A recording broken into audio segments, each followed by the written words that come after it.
The shuttle dropped through the clouds of Velar Prime like a stone falling into a silver ocean.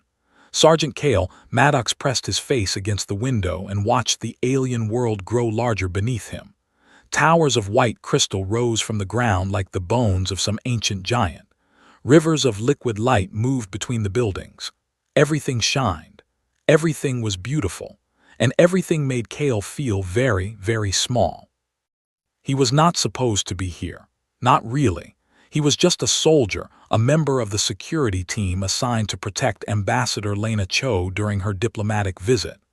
The Velarin Dominion, one of the oldest and most powerful civilizations in the galaxy, was holding a royal wedding. The princess was getting married. Every important species had been invited. Humanity, being new to the galactic stage, had received a small, polite invitation that basically said, "You may come, but please sit quietly in the back." Kale was fine with that. He did not like parties. He did not like politics. He liked his boots, his rifle, and a clear mission. This was none of those things.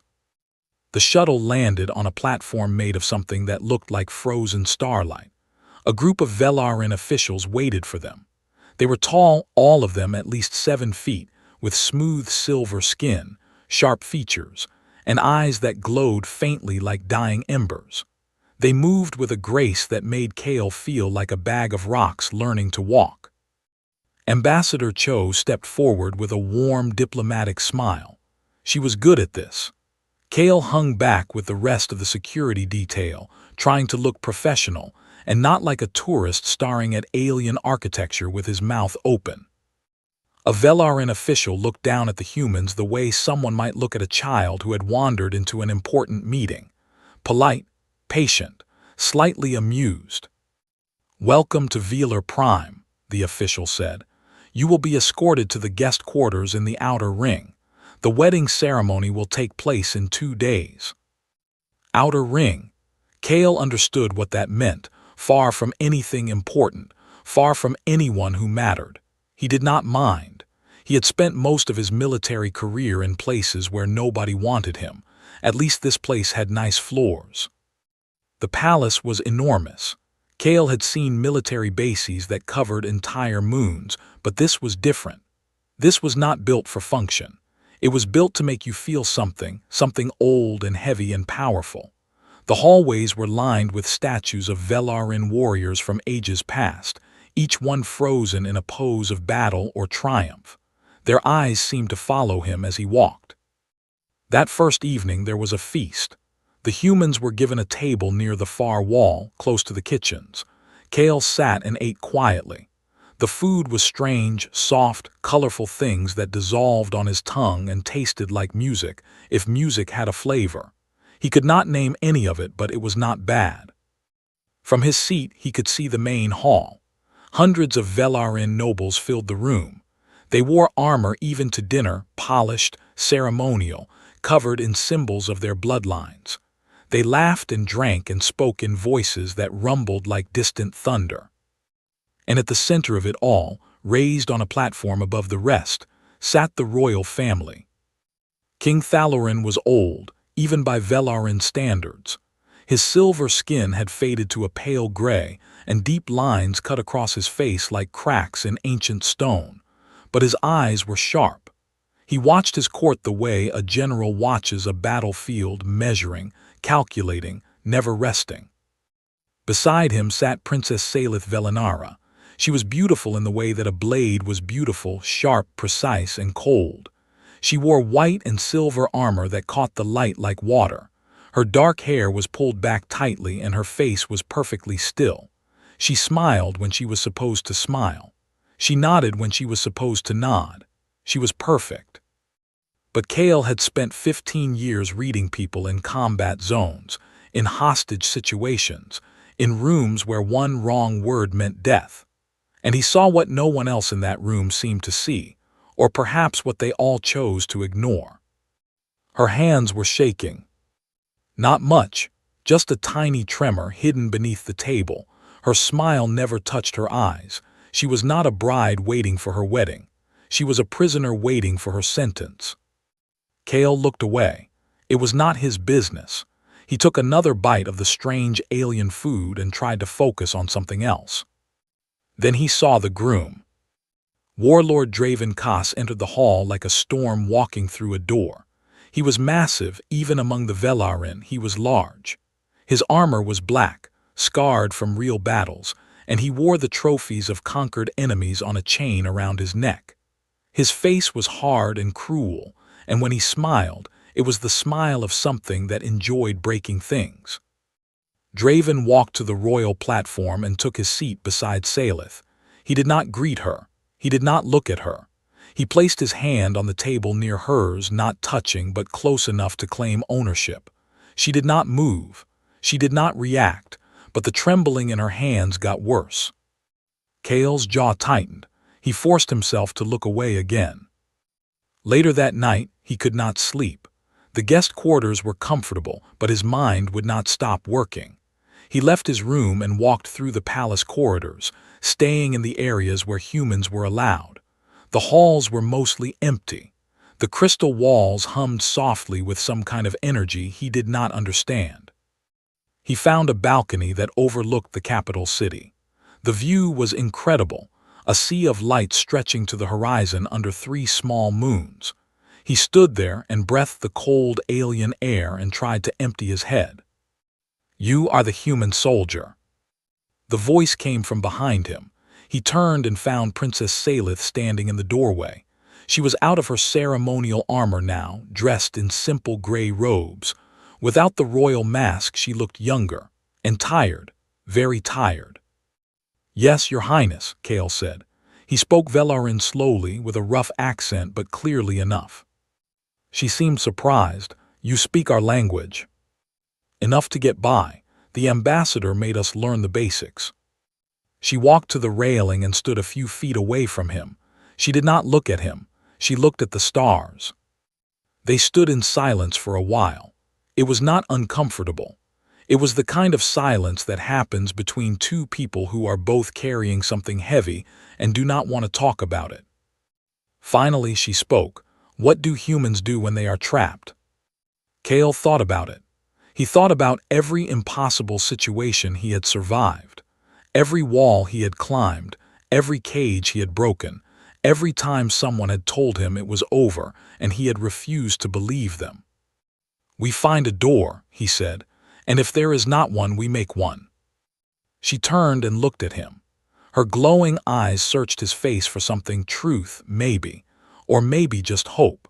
She did not find whatever she was looking for, or perhaps she found exactly what she needed, because she nodded once very slowly and walked away without another word. Chaol watched her go. Then he turned back to the alien stars and stood there for a long time, alone with a feeling he could not name. It sat in his chest like a stone. He knew what he had seen in her eyes. He had seen it too many times before, in soldiers, in prisoners, in people who had run out of doors. He told himself it was not his fight. He told himself he was just a guest, just a bodyguard, just a human in a world that was not his. He told himself all of that, and none of it worked. The Grand Sanctum was the largest enclosed space Chaol had ever seen. It was not a room. It was a world inside a building. The ceiling rose so high that clouds actually formed near the top, drifting between crystal pillars that stretched upward like frozen lightning. Thousands of Velarin filled the curved seating that surrounded the central arena floor, an ancient space where, long ago, warriors had fought and bled and earned their names. Today, it was a wedding hall. Chaol sat in the upper balcony with the rest of the human delegation. Ambassador Cho was beside him, dressed in her finest diplomatic suit. She looked calm. She always looked calm. That was her job. The other members of the security team sat in a neat row behind them, stiff and uncomfortable in their dress uniforms. Below them, the ceremony was already beginning. A procession of Velarin priests moved across the arena floor in perfect formation. They wore robes made of living metal that shifted and changed color with every step. They carried staffs that hummed with energy, and as they walked, glowing symbols appeared in the air behind them. Ancient words in a language older than most civilizations in the galaxy. War hymns filled the sanctum. 1,000 Velarin voices sang together in deep, rolling harmonies that Kale felt in his bones more than his ears. The sound was heavy. It was the sound of history. The sound of a people who had been doing this for longer than humans had been walking upright. Then the royal family entered. King Thalorin walked slowly, his ceremonial armor gleaming with symbols of every generation that had come before him. He took his place on the elevated throne at the edge of the arena, and the crowd bowed as one. Princess Salith followed. She wore armor of white and silver, polished until it seemed to glow from within. A long cape trailed behind her, carried by attendants. Her face was the same perfect mask Kale had seen at the feast, calm, composed, empty. She walked to her place at the center of the arena floor and stood still as a statue. Then Draven Koss arrived. The warlord wore his conquest black armor, and he did not walk so much as march. Every step was a statement. Every movement said, "I own this moment." He took his place beside Salith, towering over her, and looked out at the crowd with the satisfied expression of a man collecting something he believed was already his. The ceremony moved forward. The head priest, an ancient Velarin with milky eyes and a voice like grinding stone, began the rite of declaration. He spoke of honor, of blood, of the joining of two great houses for the strength of the Dominion. He spoke of duty and sacrifice. He never once spoke of love. Kale watched from the balcony. He watched Salith's hands. They were clasped in front of her, fingers locked together so tightly that her silver knuckles had turned white. She was holding herself together by force. Draven stood beside her like a wall. He did not look at her. He looked at the crowd. He looked at the throne. He looked at everything he planned to take. The priest raised his staff and the arena fell silent. This was the moment, the final step before the bonding was sealed. "If any warrior present claims the right of challenge," the priest called out, his voice carrying to every corner of the vast space, "let them speak now, or let silence seal this union for eternity." The right of challenge. Kale had read about it in the cultural briefing files Joe had made everyone study before the trip. It was an ancient Velarin tradition, older than the Dominion itself. Any warrior present at a royal wedding could challenge the groom to single combat. If the challenger won, they took the groom's place. It was a law carved into the foundation stones of Velarin civilization. It had not been used in over 600 cycles. No one challenged warlords. No one challenged power. The silence stretched. It filled the sanctum like water filling a glass. Every second that passed brought the bonding closer to being sealed. Kale could feel the weight of it, thousands of people holding their breath, waiting for the silence to finish its work. He looked at Salith, and her mask cracked. It was small, so small that probably no one else in the entire sanctum noticed. A single moment where her composure broke, her lips pressed together, her eyes closed for half a second too long, and something moved across her face that Kale recognized immediately. He had seen it on the faces of soldiers who knew they were about to die and had accepted it. Not fear, something worse than fear, surrender. Something shifted inside Kale's chest. It was not a thought. It was not a plan. It was something deeper and older than either, the same thing that had made him run into burning buildings, drag wounded soldiers through gunfire, and stand up every single time the universe knocked him down. He stood up. The movement was small, but in that ocean of silence it was like a gunshot. The people nearest to him turned, then more turned, then more. A ripple of attention spread outward from the human balcony like a wave. Ambassador Cho looked up at him with wide eyes. "Kale," she whispered, "what are you doing?" He did not answer her. He was looking at the arena floor, at Salith, at Draven, at the priest with his raised staff. "Kale," Cho grabbed his arm. Her grip was tight, her voice was tight. "Sit down right now." He gently removed her hand from his arm. Then he spoke. His Velarin was rough, his accent was terrible, and his voice was not loud. but in that perfect silence every word carried like a bell. "I invoke the right of challenge." The sanctum did not erupt. It froze. For 3 full seconds nothing happened. 10,000 Velarin sat in perfect, shocked stillness, as if reality itself had stumbled and needed a moment to catch up. Then the noise came. Not cheering, confusion, disbelief, outrage. A roar of voices crashed through the arena like a wave breaking against rocks. Nobles rose from their seats. Guards reached for weapons. The priests looked at each other in open panic. On the arena floor, Draven Koss turned and looked up at the human balcony. His expression moved from surprise to confusion to something that settled into dark amusement. He laughed, a short, sharp sound that cut through the noise. "A human," he said, loud enough for the whole sanctum to hear. "This is what challenges me, a small, soft creature from a death world." He turned to the crowd and spread his arms wide. "Is this a joke? Is this entertainment?" Some in the crowd laughed with him. Most did not. Most were still trying to understand what was happening. The head priest struck his staff against the ground, and the sound silenced everyone. He turned to consult with the other priests. There was urgent whispering. Scrolls were checked. Ancient texts were referenced. The priest's milky eyes moved back and forth as he read words written thousands of years ago. Finally, he straightened and addressed the sanctum. "The right of challenge is absolute. It does not name a species. It does not name a world. It states only that any warrior present may invoke the right. The law is clear. The challenge is valid." Another wave of noise. Draven's amusement faded slightly. He had expected the priests to reject it. Chaol moved. He left the balcony and walked down the stairs toward the arena floor. Every step took him past rows of Velarin who stared at him like he was a strange animal that had wandered into their world. He was a head shorter than the smallest of them. His dress uniform looked plain and thin compared to their living metal armor. Behind him, he heard Cho say something to the rest of the delegation. He did not hear the words. It did not matter. He reached the arena floor and walked across the ancient stone to stand before King Thalorin's throne. The king looked down at him. His face was unreadable.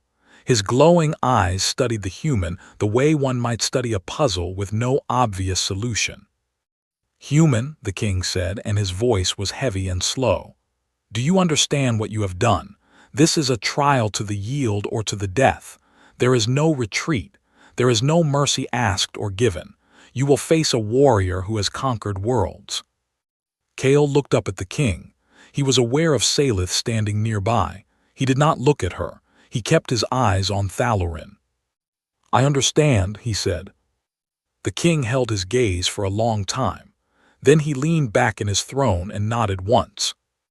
"The challenge is accepted. The trial will take place at dawn." The sanctum erupted again, but Chaol barely heard it. He was led away by guards to a preparation chamber deep beneath the arena. The door closed behind him, and he was alone. He sat on the cold stone floor. He checked his hands. They were steady. "Good." He closed his eyes and began to think. Not about whether he could win. A thinking like that was useless. He thought about how to beat something bigger, stronger, and faster. How to turn every disadvantage into a weapon. That was what humans did. They did not just fight. They solved. They adapted. They found the crack in every wall and drove themselves through it like a nail. Dawn was coming, and Chaol had work to do. Dawn on Velar Prime was not like dawn on Earth. There was no slow golden sunrise. Instead, the 3 suns appeared together above the horizon like burning eyes opening all at once, flooding the world with white light. The shadows vanished.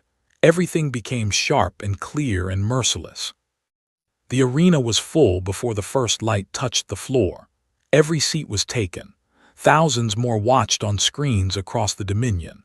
The word had spread overnight like fire through dry grass. A human had challenged warlord Draven Koss for the hand of Princess Salith. Nobody believed it. Everybody wanted to see it. Chaol stood in the preparation chamber beneath the arena. He had not slept. He had spent the night studying everything the diplomatic files had on Velarin combat, their fighting styles, their weapons, their weaknesses. There was not much about weaknesses. They did not seem to have many. A Velarin guard opened the door. "It is time." Cale followed him up through a stone tunnel and emerged into the arena. The light hit him hard. The noise hit him harder. The roar of the crowd was a physical thing, a wall of sound that pressed against his chest. He walked forward and felt very alone. Draven was already there. The warlord stood at the center of the arena in full combat stance, rolling his massive shoulders.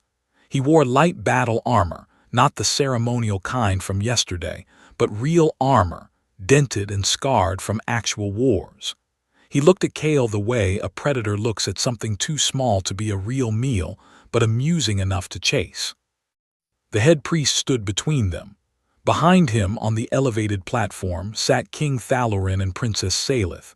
The king's face was stone. Salith sat perfectly still, her hands folded in her lap, but her eyes were locked on Cale and they were wide. "The trial will follow the ancient rules," the priest announced. "Melee weapons only, no energy shields, no external augmentation.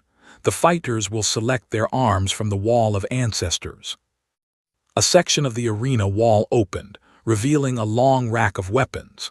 They were ancient and beautiful curved swords, heavy axes, barbed spears, and massive polearms, all designed for beings much larger than Cale. Each one had been used by a Velarin champion at some point in history. Each one had a name and a story. Draven approached the wall first. He selected a Velkaris, a crescent-bladed polearm as tall as Cale himself. The blade curved like a moon and gleamed with an edge that could split stone. Draven lifted it one-handed and spun it in a lazy circle. The crowd cheered. Cale studied the wall. Everything was too big, too heavy. Designed for arms that were longer, hands that were wider, bodies that were stronger. He ran his fingers along the weapons, thinking.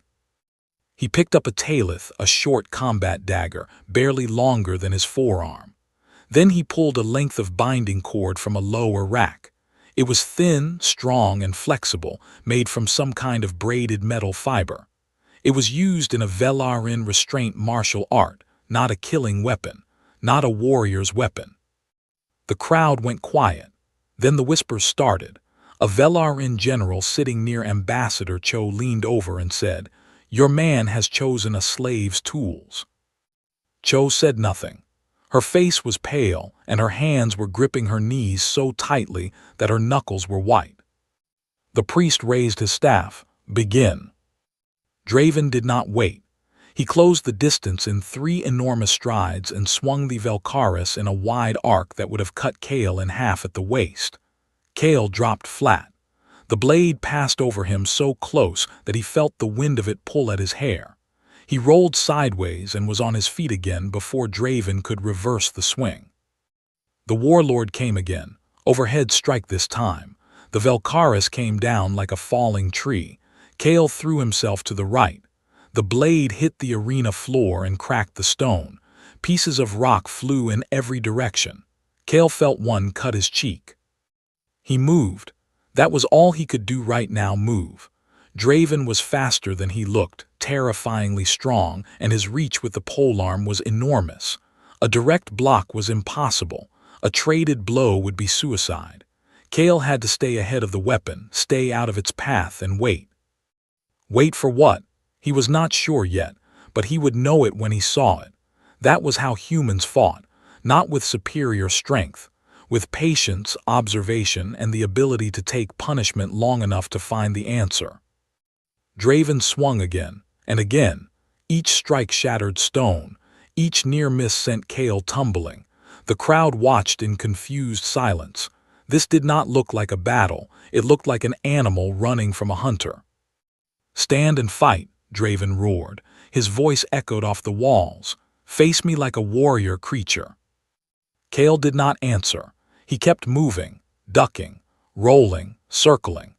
He was reading Draven the way a soldier reads terrain, looking for patterns, for habits, for the tiny mistakes that every fighter makes when they believe they cannot lose. Draven lunged. Kale sidestepped and the polearm caught his left side, not the blade, the shaft, but it hit with enough force to send him flying sideways. He crashed against the arena wall and felt something crack in his ribs. Pain exploded through his torso like fire. He fell to one knee.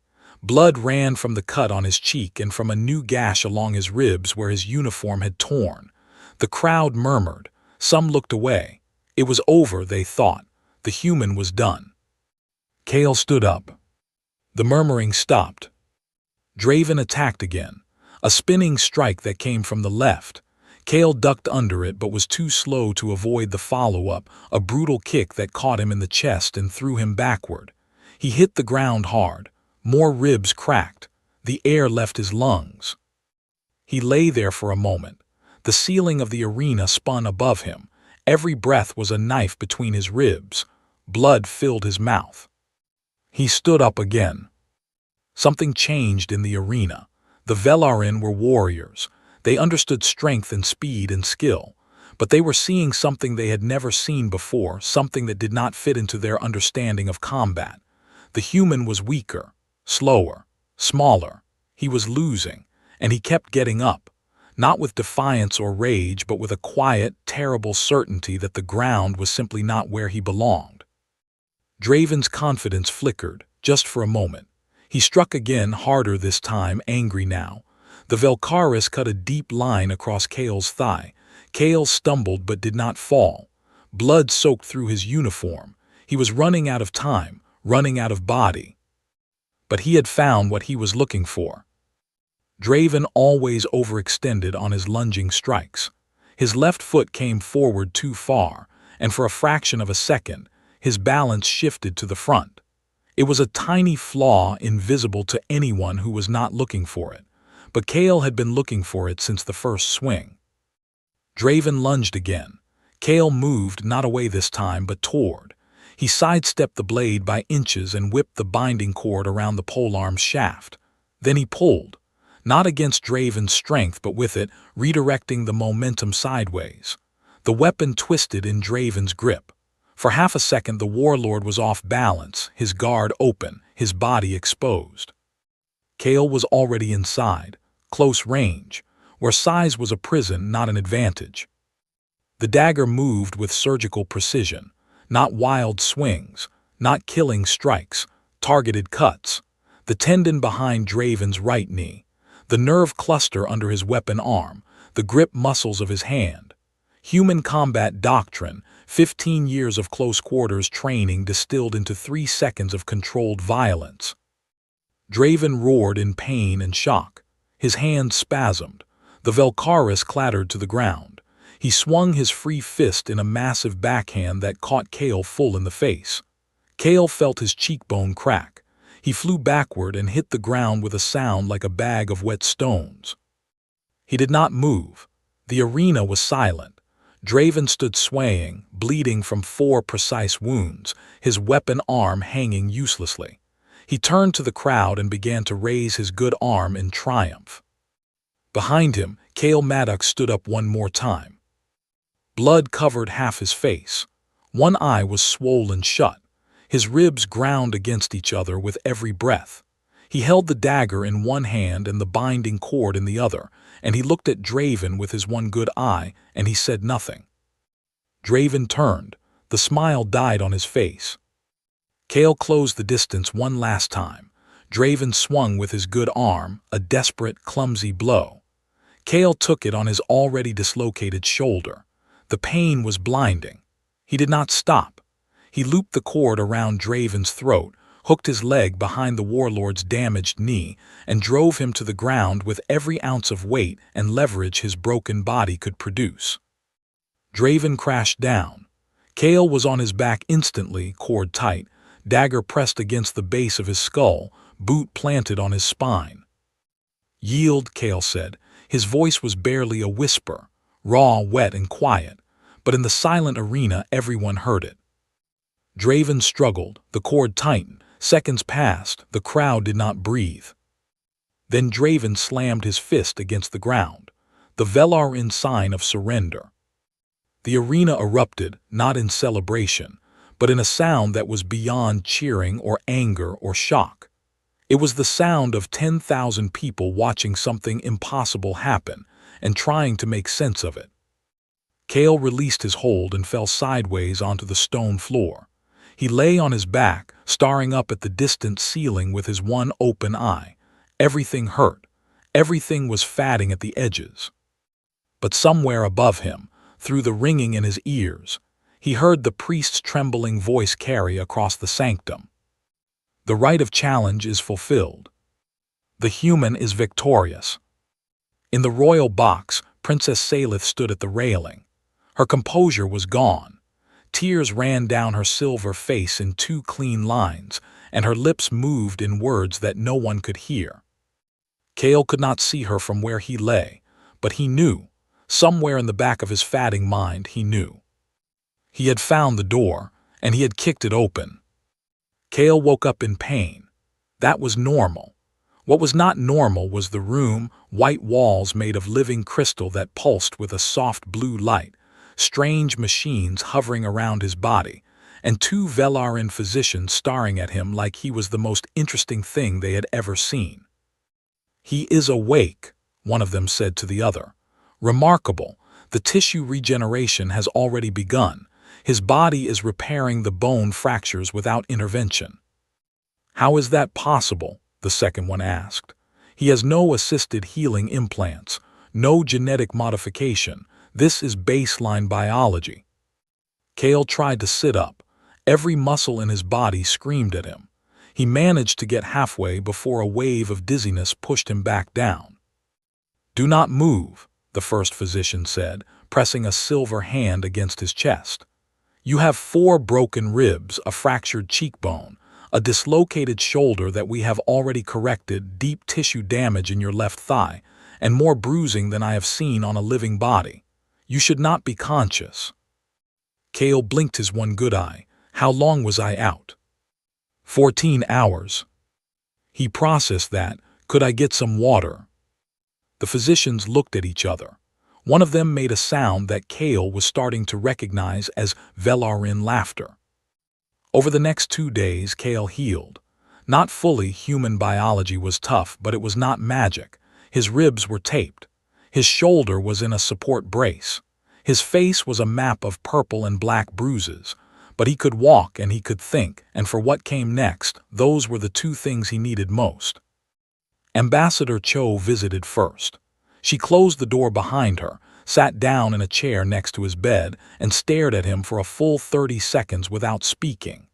Her expression moved through several stages: relief, anger, disbelief, and something that might have been pride, though she would never admit it. "Do you have any idea what you have done?" she finally said.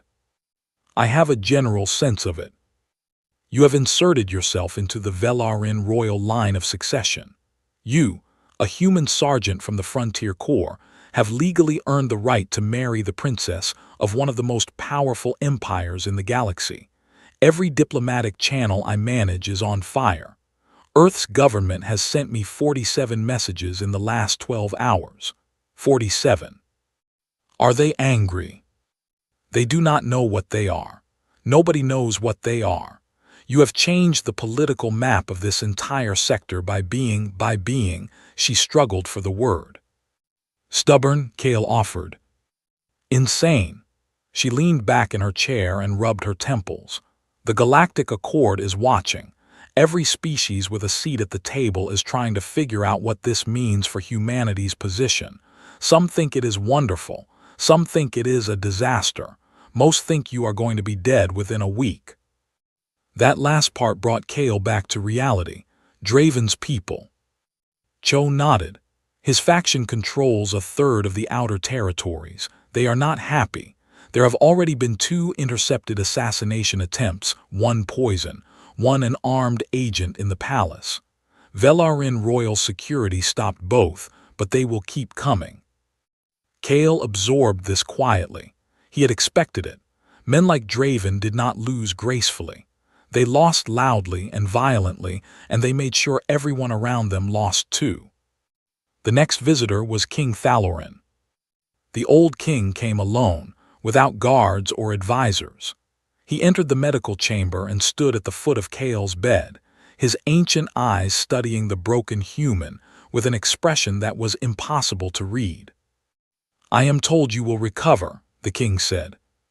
"Humans are hard to finish off." "So I have observed." Thalorin was quiet for a moment. Then he pulled a chair close and sat down, a gesture so informal that Kael suspected no one outside this room would believe it. "I need to understand something," the king said. "Why did you do it?" It was the same question Cho had asked, but the king was not asking about politics or diplomacy. He was asking something personal. Kael thought carefully before answering, because no one else would. Thalorin studied him. "That is a child's answer." "Maybe, but it is the truth. I saw someone who needed help. I was in a position to help, so I did." "You risked your life. You nearly died. For a woman you do not know, from a species that is not yours, in a fight that had nothing to do with your people." Kael met the king's eyes. "With respect, your majesty, that is exactly the kind of fight my people have always believed is worth fighting." The king was silent for a long time. Something moved behind his ancient eyes, not warmth exactly, but recognition, as if he had found something unexpected in a place where he had not thought to look. Then Thalorin did something Kael did not expect. He offered an exit. "You can walk away," the king said. "I can arrange it. You decline the marriage claim, accept a formal honor for your bravery, and return to your people with glory. No shame, no consequences. Your ambassador would be relieved." Kael considered it. The offer was generous, it was smart, it was the safe choice. "And what happens to your daughter?" he asked. Thalorin's expression did not change, but his hands resting on his knees tightened slightly. "Another arrangement will be found." "Another cage." The words hung in the air between them. Kael had not said them with anger or accusation. He had said them with the quiet weight of someone stating a fact that everyone knew but nobody wanted to say. The king stood. He looked at Kael for a moment longer. "You are either the bravest creature I have met," he said, "or the most foolish. Among my people, there has never been much difference between the two." Then he left without waiting for an answer. Selith came that evening. She appeared in the doorway of the medical chamber like a ghost, quiet, careful, her silver face half hidden in the dim light. She wore simple clothing again, no armor, no crown. She looked like an ordinary person carrying an extraordinary weight. She sat in the same chair her father had used. For a while, neither of them spoke. The silence between them was becoming a language of its own. "The physicians say you will recover fully," she said at last. "That is the plan. They also say your species heals faster than any other they have treated. They are writing papers about you. I have always wanted to be famous for being injured." The corner of her mouth moved. Not a smile, not yet, but something close to it. Then her expression became serious. "I need to ask you something, and I need the truth. Not a diplomatic answer, not a kind answer. The truth." Kael nodded. "Do you want this?" she asked. "The title, the marriage, the politics, me, or was I just a cause, something to fight for because fighting is what you know how to do?" The question was sharp. It was also fair. Kael owed her honesty. She had been lied to by politics and duty her entire life. She deserved better from him. "I do not know you well enough to love you," he said, "and I will not pretend that I do. But I know what I saw in that ceremony hall. I know what was being done to you. And I know that no person, human, Velarin, or anything else should be traded like cargo in a deal." She listened without expression, waiting. "I did not do this for a crown," he continued. "I did not do it for politics. I did it because it was wrong and I was there and I could not sit down. If you want me to leave, I will leave. But I will not pretend that walking away from this feels right either." Selith was quiet for a long time. The crystal walls hummed softly around them. Somewhere outside, the 3 moons of Velar Prime were rising. "Among my people," she said finally, "that would be considered a terrible proposal." "Among mine too." Something shifted in her eyes. The weight she had been carrying did not disappear, but it seemed to settle differently, as if it was being shared for the first time instead of being carried alone. "Then we begin as allies," she said, "and we see what comes after." She stood to leave. At the doorway she paused and looked back at him.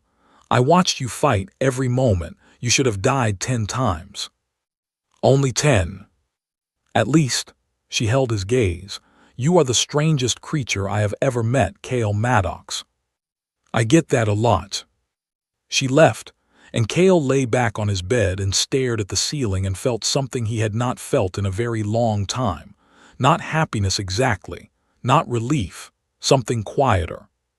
Something like the first breath of air after being underwater for too long.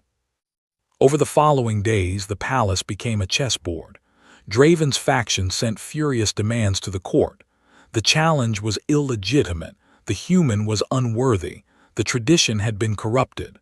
The traditionalist nobles pushed back. The law was the law. To deny the outcome would unravel centuries of sacred custom. Kale, still healing, began training with the Velarin Royal Guard. Not to prove himself, there was nothing left to prove in that arena but to learn. Their customs, their protocols, the 1,000 small rituals that made up daily life in the court. He was clumsy at first. The guards found his size amusing. But day by day, he earned something from them, not admiration, but recognition. A grizzled guard captain watched Kale get knocked down during a training session and immediately climbed back to his feet. The captain shook his head and said to no one in particular, "He fights like something that does not know it should be dead." One evening, Kale found himself on the same balcony where he had first spoken to Salith. He stood at the railing and looked out at the alien city below. A few minutes later, she joined him. They stood side by side in comfortable silence, watching the lights of the capital flicker beneath the 3 moons. Neither spoke. They did not need to. The silence between them had changed. It was no longer the silence of 2 strangers. It was the silence of 2 people who had chosen to stand in the same place and face the same direction.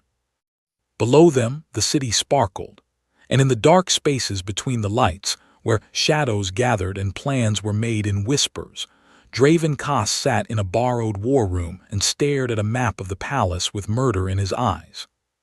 The wedding was coming, and this time he did not plan to wait for an invitation. The wedding day arrived for the second time, and the galaxy held its breath. The grand sanctum had been rebuilt where Draven's polearm had cracked the floor. New crystal panels replaced the ones stained with blood. Fresh symbols had been carved into the walls. But the air still carried the memory of what had happened there, and every Velarin who took their seat felt it. The knowledge that tradition had been shaken, that something ancient had been broken and remade, and that nothing about this day would be ordinary. Every screen in the Dominion was broadcasting. News networks across the galactic arm had sent reporters. The story had captured the imagination of 100 species. The small human from a death world who had beaten a warlord with a dagger and a piece of cord. Some called it inspiring. Some called it dangerous. Everyone called it impossible.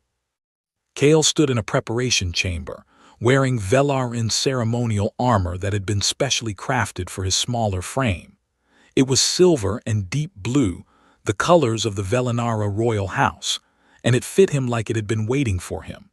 He looked at himself in the polished wall and barely recognized the man staring back. A guard came for him. The rite of acceptance begins.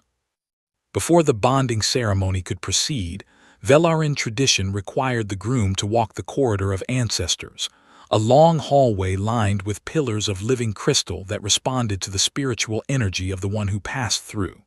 For Velarin, the crystals always glowed silver, recognizing their blood and lineage. No non-Velarin had ever walked the corridor. Nobody knew what would happen. Kale entered barefoot as tradition demanded. The corridor was dim and cool. The crystal pillars rose on either side of him, dark and dormant. He walked slowly, his footsteps echoing off the ancient stone. For the first few steps, nothing happened. The crystals remained dark. Murmurs rippled through the watching crowd at the corridor's end. Some nodded knowingly. The crystals did not recognize him. He was not one of them. The tradition would reject him. Then, halfway down the corridor, the first pillar began to glow. Not silver, gold. A deep, warm, burning gold that spread from the base of the crystal to its peak like sunrise moving up a mountain. Then the next pillar caught the light, and the next, and the next. One by one, the entire corridor ignited in golden fire, and Kale walked through it like a man walking through the heart of a star. The attending priests stood frozen. The eldest among them, a woman who had served the temple for 300 cycles, whispered words from an ancient text. The gold resonance. Those who forge their own fate. It has not been seen in 1,000 years. The crowd fell silent, not the hostile silence of doubt, but the awed silence of people watching something sacred happen in front of them. Kale reached the end of the corridor and stepped into the grand sanctum. The golden light faded behind him. He walked to the center of the arena floor where Salith waited. She was dressed in white and silver once more, but this time her face was different. The mask was gone. In its place was something open and real and alive. He took his place beside her. King Thalorin looked down at them from his throne. The old king's expression was unreadable, but his eyes were bright with something that might have been hope. The priest began the ceremony. The ancient words filled the sanctum. The war hymns rose again, and for a few perfect minutes everything was as it should be. Then the explosion started. The first blast hit the eastern wall of the sanctum. Crystal shattered inward. A column of smoke and dust erupted through the gap, and through it came soldiers, dozens of them, wearing the black armor of Draven's faction. They poured into the arena with weapons drawn and violence in their eyes. A second explosion hit the main entrance. More soldiers. The crowd screamed and surged toward the exits, but the exits were blocked. This was not an attack, it was a siege. And through the smoke, walking with the slow confidence of a man who had planned this moment for weeks, came Draven Kaas. He was in full warplate this time, heavy assault armor, energy reinforced, bristling with the weapons of a conqueror. His damaged arm had been fitted with a mechanical brace that gave it more strength than the original.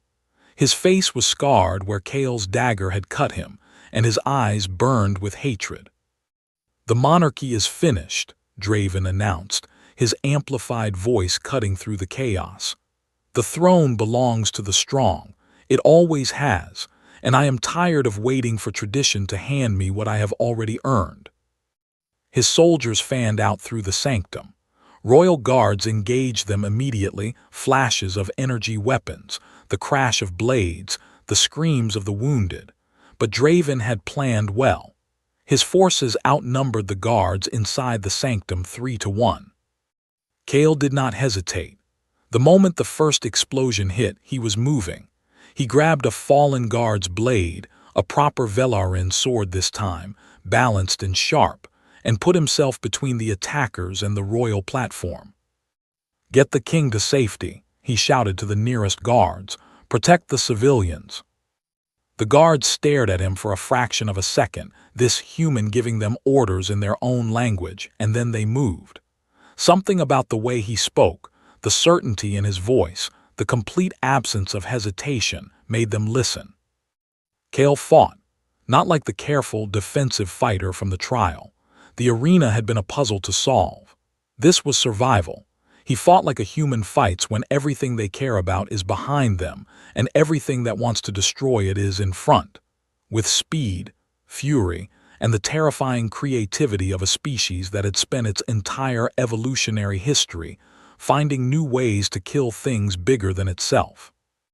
He cut through two of Draven's soldiers before they realized the human in ceremonial armor was a threat. A third came at him with a war axe, and Kale used the man's own momentum to redirect him into a crystal pillar. A fourth he disarmed and dropped with a strike to the throat. Then Salith was beside him. She had pulled a blade from beneath her ceremonial robes, a slender, curved weapon that she handled with the precision of someone who had trained with it since childhood. She was a princess, yes, but she was also the daughter of a warrior king, raised in a culture that believed royalty should be able to defend its own throne. "You are not going to do this alone," she said, falling into position at his side. "I was hoping you would say that." They fought together for the first time. Her style was fluid and exact, every movement purposeful, every strike aimed at a vital point.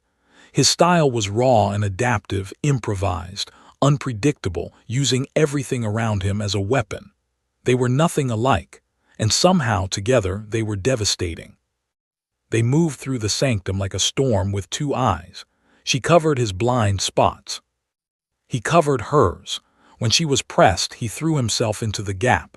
When he stumbled, she pulled him forward. They did not speak. They did not need to. They had found a rhythm that went beyond language or species. The rhythm of two people who had chosen each other and were not going to let anyone take that away. But Draven was coming. The warlord carved through the chaos toward them, scattering his own soldiers aside in his path. His mechanical arm hummed with power. His eyes were fixed on Kael. "You took everything from me, human," Draven growled. "Now I take it back." He swung. The blow was enormous, powered by the mechanical brace, faster and stronger than anything he had thrown in the trial. Kael blocked it and felt the impact travel through the sword, through his arms, and into his spine. His boots slid backward on the stone floor. His healing ribs screamed. They fought. Draven was stronger, enhanced, and desperate. Kael was battered, undersized, and outgunned. But Kael had something Draven never would. He could think while he bled. Kael noticed the energy conduits running along the arena walls, the same ones that powered the ceremonial lighting. He noticed that Draven's mechanical arm brace had exposed power couplings. He noticed a damaged crystal pillar that was leaning at an unstable angle. He put it together in 3 seconds. He baited Draven toward the pillar, took a crushing blow to the shoulder that nearly dropped him, used the momentum to roll behind the damaged column and slash the base with his sword. The pillar groaned and fell not on Draven, but on 3 of his soldiers who were trying to flank them. They went down hard. Then Kael lunged for the energy conduit on the wall. He drove his blade into the casing and ripped it open. Raw energy crackled and spat. He grabbed a loose crystal shard from the floor, used it to redirect the energy flow, and threw it at Draven's mechanical arm. The improvised surge hit the exposed couplings perfectly. The arm brace overloaded. Sparks erupted. Draven screamed as the mechanism locked, then died, leaving his arm frozen at his side, a dead weight of metal and useless machinery. Kael did not give him time to recover. He closed in hard and fast, hitting the warlord with everything he had left. Salith joined him from the other side. Together, they drove Draven back, then down. Kael kicked the weapon from his hand. Salith put her blade to his throat. Draven lay on the arena floor, his one working arm pinned under Kael's boot, a princess's sword at his neck, and a human standing over him for the second time. "Kill me," Draven spat. "That is what your kind does, is it not, you animals?" Kael looked down at him. He was bleeding again. His ribs were on fire. His hands were shaking from exhaustion. He wanted to end this. Some part of him, the part that had been fighting and bleeding and breaking for days, wanted to drive his blade down and make sure this was over forever. He stepped back. "No," he said, "my kind builds. We only break what we have to." The royal guard closed in and took Draven into custody. Without their leader, his forces collapsed. Those still fighting threw down their weapons. The coup was over. The sanctum was battered. Crystal walls were cracked. Smoke drifted through the air. Blood stained the ancient floor. It was, by any measure, the worst royal wedding in Velarin history. It was also the most important. The ceremony resumed. The priest, who had hidden behind the altar during the fighting, emerged on shaking legs and found his place. Kale and Salith stood before the throne, bruised, bleeding, their ceremonial armor torn and blackened with smoke.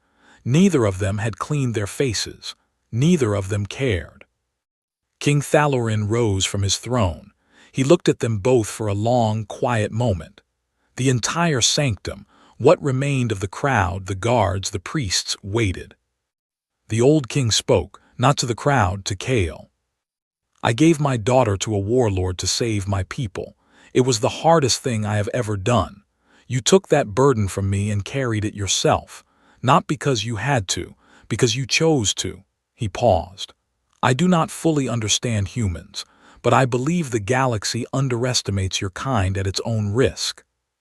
He stepped forward and placed his hand on Kale's shoulder, the Velarin gesture of kinship, of family, of blood recognized.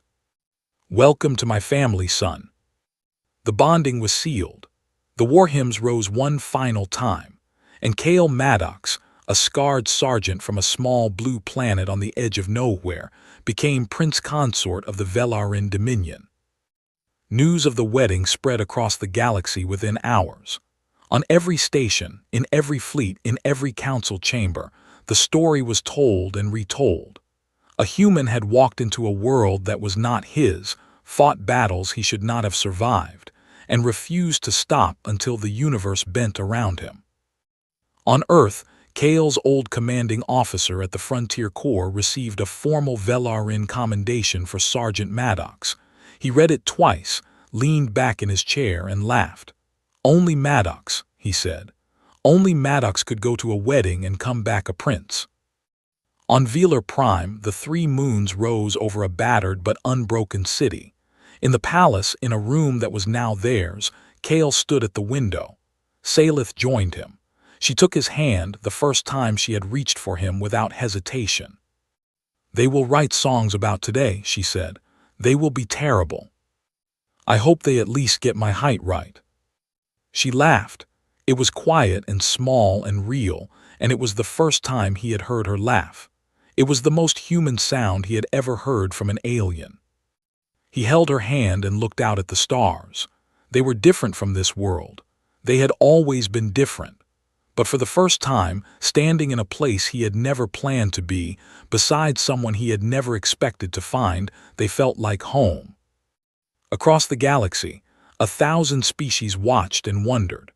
What kind of creature walks into a world where it does not belong, fights a battle it cannot win, and refuses to stop until the impossible becomes real? The answer was simple. The answer was always simple. Human.